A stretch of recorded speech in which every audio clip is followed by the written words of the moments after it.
Қайырлы күн достар, бүгін сіздермен осындай әдемі және сәнді үкілі брош жасайтын боламыз. Каналыма тіркеліп, лайк басып, комментарий жазудан ұмытпаңыздар. Бізге қажетті заттар: фетр, шаш қыстырғыш, метрлі стразы, үкі, тастар, жартылай моншақтар алдым. Алтын түстес және ақ түстес, және де ыстық желім, қайшы, қарандаш. Ал кеттік, бастайық. Ең алдымен біздің үкілі брошымыздың пішінін жасап аламыз. Ол үшін мен осындай филигранды қолдандым. Фетрға қойып сызып алдым, бірақ шет жағын қимадым. Ендігі кезекте тасты қоямыз. Ортасын белгілеп алып, осы тасты ыстық желіммен жапсырамыз.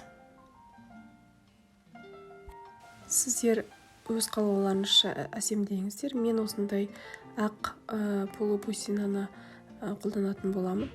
Осылай стразылы тастың шетінен осылай ақырын жапсырып аламын.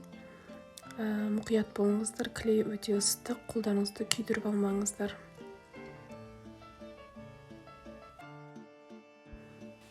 Ендігі кезекте осындай стразыны қолданамын. Барлық фурнитура сататын магазиндерде бар, қолжетімді бағада.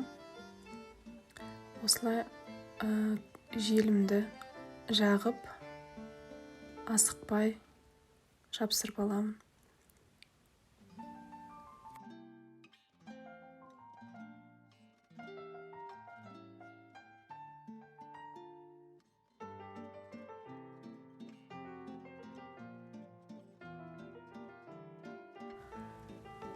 Енді осындай жартылай моншақты жапсырамыз.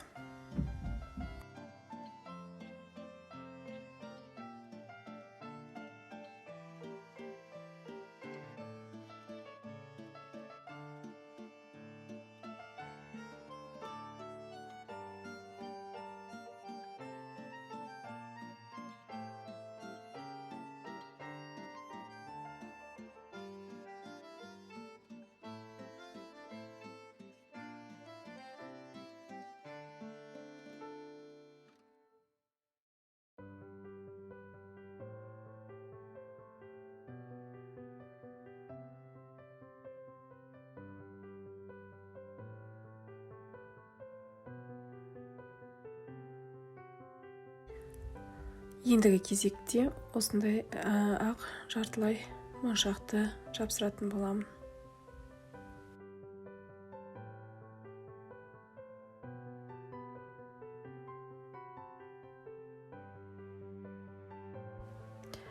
Осы кезекте фетрдің шетін қиямыз, және де қалған екінші фетрға осы үкілі брошымыздың пішінін салып қиып аламыз.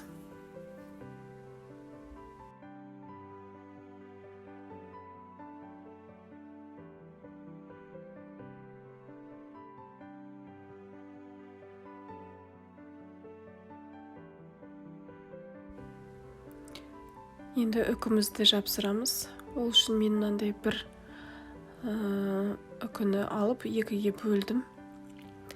Өйткені бұл үкіден екі үкілі брош жасауға болады. Тең ортасынан бөліп, біздің жаңағы жасаған брошымыздың артына жапсыратын боламыз. Және де осылай шаш қыстырғышты тең ортасынан белгілеп жапсырып аламыз. Екінші фетрімізді үстінен жапсырамыз. Жақсылап басып, жақсылап желіммен жапсырамыз. Ашылып қалмасын.